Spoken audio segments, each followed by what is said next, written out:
The moment Rachel walked through the door, dragging her suitcase behind her, everything in my world started unraveling. She was all smiles, her expression glowing with the kind of happiness I hadn't seen in a long time. Her hair was perfectly styled, her skin radiant, as if she had just come back from a vacation instead of a so-called business trip. "Hey, honey!" she chirped, dropping her bag near the entrance and walking toward me with open arms. For a split second, I considered playing along, pretending nothing felt off, pretending I hadn't spent the last 4 days questioning everything about my marriage. But the gnawing sensation in my chest wouldn't let me. Something was wrong, so deeply, fundamentally wrong, that I could feel it in my bones. I stood there, frozen, as she wrapped her arms around me. The moment she pressed against me, my stomach twisted. She smelled different. It wasn't her usual soft floral perfume, the one I had bought her for our anniversary. This scent was richer, muskier, unfamiliar. She pulled back slightly, her eyes searching mine. "You okay?" I forced a smile. "Yeah, just tired." I wasn't tired. I was wide awake, more alert than I had been in years. Rachel laughed, shaking her head. "Tell me about it. Those meetings drained me, but at least it's over." I nodded slowly. Meetings. That's what she called it. She kicked off her heels, stretching like she had just returned from some exhausting adventure. "I need a shower. I feel so gross after all that traveling." I watched her head toward the bedroom, her suitcase still by the door. That suitcase. Something about it felt off. Maybe it was paranoia, maybe it was instinct. But as soon as she disappeared into the bathroom, I moved toward it. I wasn't sure what I was looking for. Just proof. Proof that I wasn't losing my mind. Proof that my gut hadn't been screaming at me for nothing. I unzipped the suitcase carefully, my hands steady, my pulse anything but. The first few things inside were exactly what I expected: clothes, toiletries, the essentials. But then, I found it. A small, black velvet box tucked neatly between her folded dresses. I lifted it with trembling fingers, my breath catching in my throat. It was the kind of box that jewelry came in, the kind I hadn't given her in years. My heart pounded as I flipped it open. Inside, nestled against the black fabric, was a delicate gold bracelet. Elegant, expensive, and engraved, with initials that weren't mine. My hands clenched around the box as the sound of running water filled the house. My mind raced, replaying every conversation we had before she left. Every excuse, every dismissive laugh when I had asked about this trip. And suddenly, her bright, glowing smile when she walked through the door made perfect sense. Because she wasn't smiling for me. She was smiling for whoever had given her this. I stood there, staring at the bracelet in my palm, my heart hammering against my ribs. The initials JL burned into my mind like a cruel brand. My breathing felt shallow, my hands clammy. Who the hell was JL? I turned the bracelet over in my fingers, my vision blurring slightly as my mind spiraled through every possibility. Maybe it was a gift from a coworker, a token of appreciation from a team project. Maybe it was an inside joke, something harmless. But deep down I already knew. This wasn't harmless. This was intimate. Rachel wasn't the type to wear engraved jewelry from anyone but me. The fact that she had hidden it away in her suitcase, carefully tucked between her clothes, only confirmed my worst fear. The sound of the shower running in the bathroom snapped me back to reality. I had maybe 5-10 minutes before she stepped out, wrapped in a towel, pretending everything was normal. I needed to think. Fast. I zipped up the suitcase carefully, placing everything back exactly as it was. If she noticed anything out of place, she'd get defensive. She'd have an excuse ready. She always did. I tucked the bracelet box into my pocket and sat down on the couch, forcing my face into something resembling calm. My mind, however, was anything but. A few minutes later, I heard the bathroom door open. Steam curled out into the hallway as Rachel emerged, towel wrapped around her body, her damp hair clinging to her shoulders. She caught my eye and smiled, that same damn smile. God, that feels so much better, she sighed, stretching. Nothing like a long shower after a trip. I nodded absently, my fingers pressing into the couch fabric to keep myself grounded. Rachel plopped down beside me, her skin still warm from the water. So, what's new? What did I miss? A normal husband would have started talking about work, about his day, about the little things. But I wasn't a normal husband anymore. I was a man sitting next to his wife, holding the knowledge of her betrayal in his pocket. I reached into my jeans, feeling the small velvet box between my fingers. The weight of it was unbearable. My pulse pounded in my ears as I turned to her. "Hey, Ratch," I said slowly. "I was unpacking your suitcase for you, and I found something interesting." Her body stiffened, just for a fraction of a second. "Really?" she asked, her voice perfectly neutral. "What was it?" I pulled the box out and held it up between us. "This." Her eyes flicked down to it, and the color drained from her face. For the first time since she walked through that door, Rachel wasn't smiling. For a moment, Rachel just stared at the small black box in my hand. I watched as the easy warmth in her expression drained away, replaced with something else, calculated caution. She licked her lips, forcing a small laugh. "Oh, that? Where did you find it?" My grip tightened around the box. "In your suitcase." Her eyes flickered, barely noticeable, but I caught it. A hint of panic, quickly suppressed. She straightened her posture, her fingers curling around the edge of her towel, like she was holding onto it for dear life. "Oh," she said lightly, tucking a damp strand of hair behind her ear. "That's just a little gift from work. One of our partners gave everyone something small after we closed the deal." "Nice, right?" I didn't blink. JL must be a generous business partner. A flicker of something flashed across her face. Frustration, maybe even irritation that I had caught the initials. She exhaled sharply, shaking her head. "It's just a gift, babe. You're making it sound like something it's not." There it was. The deflection, the minimization, the unspoken challenge. "Do you really want to push this?"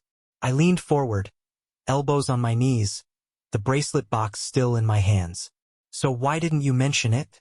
Why hide it in your suitcase instead of just showing me when you got home?" Rachel scoffed, shifting away slightly. "Because I knew you'd do this, Jake. You overthink things. You always get in your head about the smallest stuff, making it into a big deal when it's not. It's exhausting." I let her words hang in the air. She was good, too good. Twisting this into my fault, making it seem like I was being irrational, like I was the problem for even questioning it. But she didn't know that I had spent the last 4 days drowning in my own instincts, watching the way her messages became shorter, her calls less frequent, her excuses piling up. She didn't know that I had already suspected something. She thought I was just beginning to doubt her. She had no idea I was already convinced. I sat back, tossing the bracelet box onto the coffee table between us. "All right," I said, keeping my voice even. "If it's just a business gift, then no big deal." Relief flickered across her face, but it wasn't real. It was forced. She thought she had dodged the bullet, thought I had backed off. She had no idea that this was just the beginning. Rachel stood, rolling her shoulders as if shaking off the tension. "I'm starving. Let's order something in. Chinese." I nodded, playing along. "Sounds good." But as she walked toward the bedroom, I grabbed my phone and opened a search tab. JL. I had no idea who he was yet, but I was damn sure I was going to find out. Rachel busied herself in the bedroom, probably texting someone. Maybe even him, while I sat on the couch, gripping my phone like it held the answer to everything. JL. 2 simple letters. They shouldn't mean anything, but right now, they felt like a detonator strapped to my chest. I took a deep breath and started my search. First, I looked up her company's recent partnerships. If JL was some business executive, maybe I'd find his name attached to a press release or a LinkedIn post. But nothing stood out. The last deal her company closed had been months ago, and none of the names matched the initials. Then I checked her social media. Rachel wasn't one to post much, but she liked things. Comments, pictures, posts. I scrolled through them, looking for anything suspicious. And then I saw it. A tagged photo. It was an old post, nearly a year back, from a weekend retreat her company had in Miami. She looked happy in the photo, wearing a sleek dress, holding a champagne flute. But I wasn't looking at her. I was looking at the man beside her. Tall, well-dressed, confident smirk. His arm was around her waist, his hand resting just a little too comfortably against her back. The caption from her coworker read, "Great weekend with the best team. Special thanks to JL for making it happen." My stomach dropped. I clicked on his profile. Jonathan Langston, executive director, married, 2 kids. And judging by the way his hand curled around my wife in that picture, he was way too comfortable with her. A cold wave of realization hit me. This wasn't new. This wasn't some random one-time mistake. This had been happening for a while. My hands clenched into fists. I forced myself to breathe. Stay calm. Stay smart. Rachel walked back into the living room, stretching her arms. Food's on the way. Should be here in 30 minutes. I looked up at her, my expression unreadable. Great, I said, slipping my phone into my pocket. She had no idea. She had no idea that I had just found him. And now I was going to find out everything. I sat there, my phone gripped tightly in my hand, my heart pounding like a war drum in my chest. I had a name now. Jonathan Langston, executive director, married, 2 kids. And unless I was completely losing my mind, Rachel's lover. I should have confronted her right then and there. Should have demanded the truth. Thrown the bracelet at her feet. Forced her to say the words out loud. But no, that would give her an out. She would twist the story, gaslight me into believing I was overreacting. She would cry, tell me I was being paranoid, make me the bad guy. I needed more than just a name. I needed proof. The food arrived, and Rachel acted like everything was normal. We ate together at the dining table, and she went on about her trip. How exhausting it was, how much she hated airport security, how she wished she could have stayed home with me. I just nodded, playing my role perfectly, letting her talk, letting her lie. But my mind was elsewhere. After dinner, she curled up on the couch, scrolling through her phone. I sat across from her, staring at my own screen, but I wasn't just scrolling. I was digging. I pulled up Jonathan Langston's profile again, going deeper this time. His company bio, his work history, his wife's Facebook profile. Everything. His wife, Madison, had posted family pictures just last week. Happy moments. Their 2 kids at a soccer game. Him smiling beside her at a charity event. It was sickening. He was just like me. A husband. A father. A man who probably trusted his wife. But unlike me, he had no idea what was happening right under his nose. A new thought crept into my mind, chilling and dangerous. What if I told her? What if I reached out to Madison, sent her a polite message, asked her if she knew her husband had just bought my wife a gold bracelet with their initials engraved inside? Would she believe me? Would she already suspect something? Or would she be like me, blind, trusting, oblivious?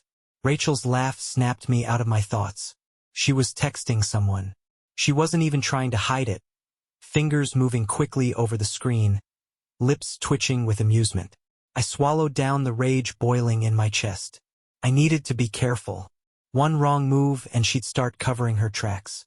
I had to wait, but I wasn't going to wait long. That night, Rachel fell asleep beside me, completely unaware that I was lying awake, staring at the ceiling, my mind racing through every possibility. I had to know for sure, so I made a decision. I was going to check her phone.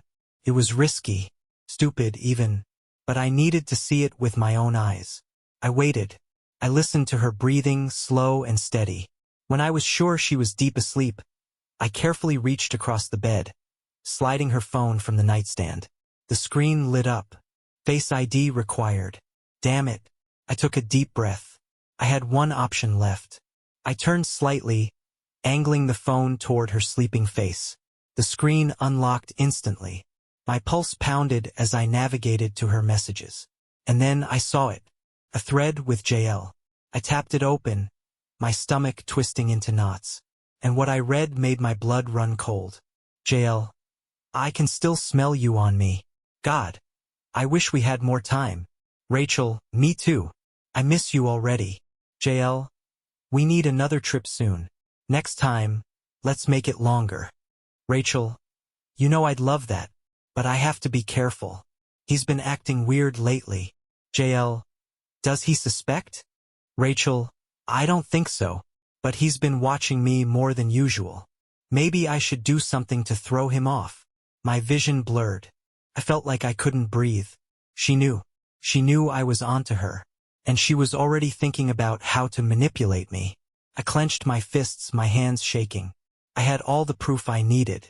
But now I had a bigger problem. Rachel wasn't just lying to me. She was planning something. And I had no idea what it was. I stared at the glowing screen in my hand. My breath coming in slow, measured gulps. My fingers hovered over the messages, scrolling back further. I already knew what I'd find. More lies, more betrayals, more proof that my wife was living a double life right under my nose.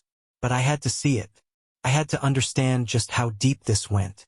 The messages stretched back months.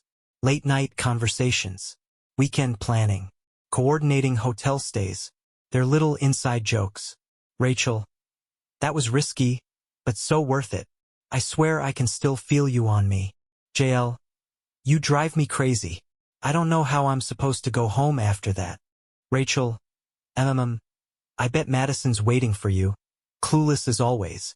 JL, yeah, but she doesn't make me feel alive like you do. My stomach churned. It was like I had been punched in the gut, over and over again. I wasn't just seeing an affair. I was reading a whole other life my wife had been living behind my back. I scrolled up further and saw something that stopped me cold. JL, do you think you'll ever tell him? Or just keep leading him on? Rachel, Jake's sweet, but he's predictable. If I ever do leave, it'll be on my terms. She was never going to confess. She was never going to stop. I swallowed hard, putting her phone back exactly where I found it. My hands were shaking, but I forced myself to steady them. I couldn't let her suspect I knew. I laid back down, staring at the ceiling in the dark. Rachel shifted beside me, curling into her pillow with a soft sigh. And for the first time in my life, I felt nothing but disgust. The next morning, I played my role. I woke up, stretched, kissed Rachel on the cheek like I always did. She smiled at me, as if nothing had changed, except everything had. Morning, babe, she murmured, her voice warm, affectionate. Sleep well.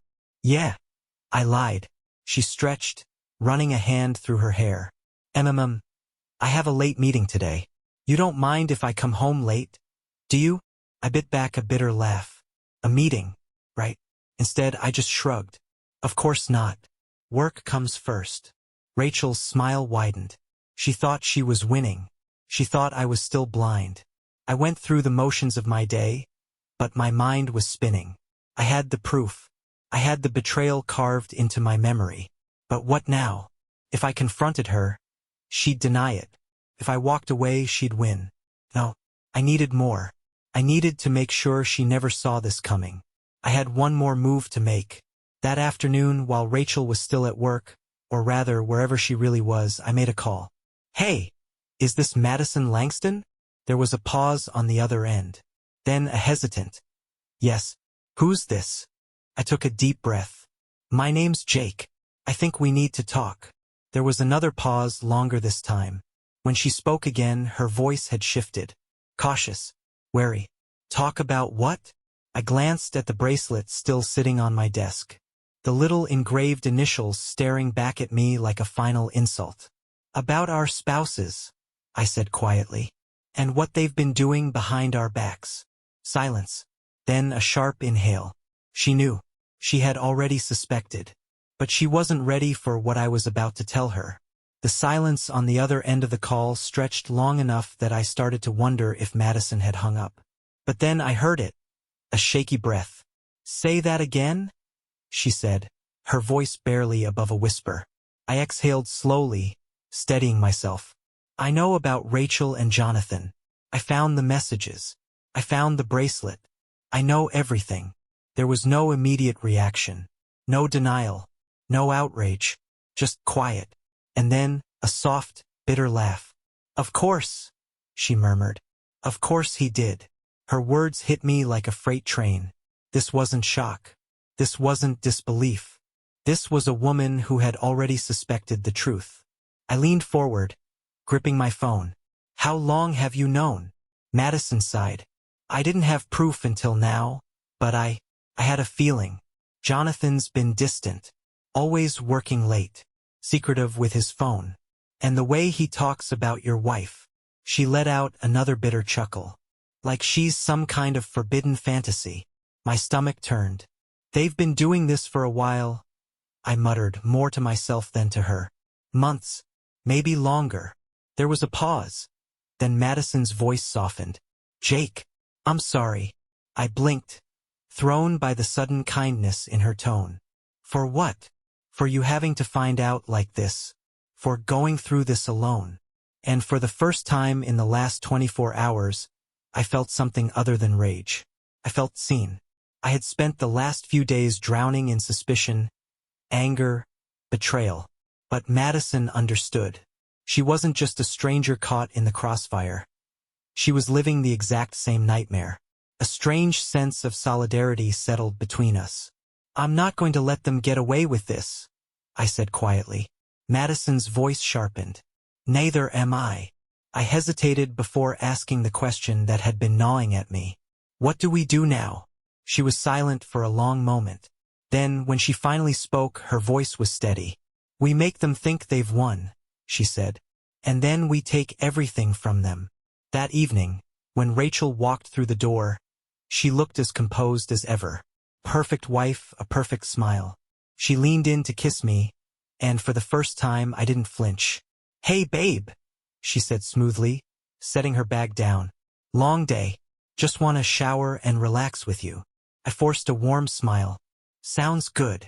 She beamed, completely unaware that I had spent my entire day planning her downfall. While she showered, I texted Madison. She's home. No signs of suspicion. Madison. Same here. He thinks I'm clueless. Let's keep it that way. I exhaled slowly, my mind sharper than ever. Rachel had no idea that this time, I was playing her. And I wasn't going to stop until she lost everything. I sat on the couch, watching Rachel move around the house like nothing had changed. She was humming to herself, texting on her phone, laughing softly at whatever was on her screen. Probably him. But it didn't matter. Not anymore. I had a plan. Madison and I had spent the entire day piecing it together, and by the time I hung up the phone with her, I knew exactly what had to be done. Rachel thought she was in control. She thought she was still 2 steps ahead of me. But what she didn't realize was that I had been watching her longer than she knew. I had been waiting, and now it was time. The next morning, I acted like the perfect husband. I made coffee, kissed Rachel on the forehead, watched her get ready for her meeting. Long day ahead? I asked casually. She hesitated just for a second. Yeah, she said, slipping on her heels. A lot of back-to-back meetings. I might be late tonight. I smiled. Take your time. She leaned in, kissed me on the cheek, and walked out the door. And I watched her go, knowing exactly where she was headed. Madison and I had agreed no messy confrontations, no screaming matches, no dramatic showdowns, just cold, calculated truth. While Rachel was gone, I set everything up. I printed the messages, every single one, pages and pages of proof. The late-night flirting, the hotel arrangements, the bracelet, the plans to keep me in the dark. Then I packed her bags, everything she owned, folded neatly into the suitcases she thought she had control over. When I was done, I placed the stack of messages on the coffee table, right where she'd see them first. And then I waited. Hours later, I heard the front door unlock. Rachel walked in, looking tired, but still glowing from whatever affair-induced high she had just been riding. She kicked off her heels, setting her purse down. Then she saw the bags. Her entire body froze. And then her eyes flicked to the coffee table, to the stack of printed messages. I watched as the blood drained from her face. Her lips parted, but no words came out. She took a shaky step forward, reaching for the papers with trembling fingers. I didn't say a word. I just sat there, arms crossed, watching her realization set in.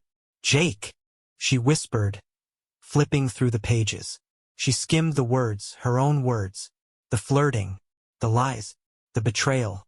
She looked up at me, her breath ragged. This isn't what it looks like." I laughed, actually laughed. "You're kidding, right?" I said, tilting my head. "Because it looks a lot like my wife sneaking around with her boss. It looks a lot like you lying to my face." She shook her head frantically. "No, Jake, please. You don't understand." "Oh, I understand perfectly." I gestured toward the suitcases. "I understand that you made a choice, and now you get to live with it." Rachel's breathing grew uneven. "Where am I supposed to go?" I shrugged. "Not my problem." Her lips trembled. "Jake, please, we can fix this." I leaned forward, resting my elbows on my knees. "No, you can fix this. With him." I nodded toward the papers. "Go to Jonathan. I'm sure he'll be thrilled to have you full-time." Her eyes darted across the room, as if looking for a way out of this. Some kind of loophole. But there wasn't one. Not this time. Then, almost as if it physically pained her, she whispered, "I don't have anywhere else to go." I let that hang in the air. For a long, stretched-out moment, she stood there, shoulders slumped, defeated. And then her phone rang. She flinched. The screen lit up with a name. "Jail." I smirked. "Speak of the devil." Rachel's eyes went wide with pure panic. And at that moment, I knew. She was completely, utterly screwed. Rachel stood frozen, staring at the glowing screen of her phone. Jail. The man she had risked everything for. The man who, at that moment, had no idea his world was about to come crashing down. Just like hers. I watched as she hesitated, her fingers twitching over the screen, unsure of what to do. She declined the call. Her hands dropped to her sides. Her eyes filled with something I hadn't seen in a long time. Pure, unfiltered regret. "Jake!" Her voice was small, desperate. "I messed up." I exhaled slowly, standing up from the couch. "Yeah, you did." Tears welled in her eyes, but for once, I felt nothing. No sympathy, no anger, just a strange, liberating calm. She took a step forward, but I held up a hand. "Don't." Her lips trembled. Can we just talk? Just for a second? Please." I looked at the woman I had spent years of my life with, the woman I had trusted, the woman who had thrown it all away for some cheap secret thrill. And I realized, I didn't love her anymore. Not even a little. "You should go, Rachel," I said, my voice steady. A tear slipped down her cheek. "Jake, please. I don't have anywhere else to go." I shrugged. "Not my problem." She stood there for a moment, like she wanted to say something else. Maybe beg, maybe fight. But instead, she reached for the suitcase, gripping the handle with shaky hands. And then she left. Just like that, she was gone. And for the first time in a long, long time, I could finally breathe. 6 months later. It's funny how quickly life moves once you let go of the things that were dragging you down. Rachel had tried to reach out a few times, but I never responded. Last I heard, things didn't work out between her and Jonathan. Shocking, right? Madison had served him divorce papers, taken the house, and from what I gathered, left him with absolutely nothing. As for me, I rebuilt. I moved into a new apartment, started hitting the gym again, reconnected with old friends. I found myself again. And then, one evening, as I was grabbing coffee at a small cafe, someone tapped me on the shoulder. I turned, and there she was. Madison. She smiled. "Jake, right?" I chuckled. "Madison. Fancy meeting you here." She nodded toward my coffee. "Mind if I join you?" And just like that, a new chapter of my life began. A chapter where I was finally free. Finally happy. Finally me again.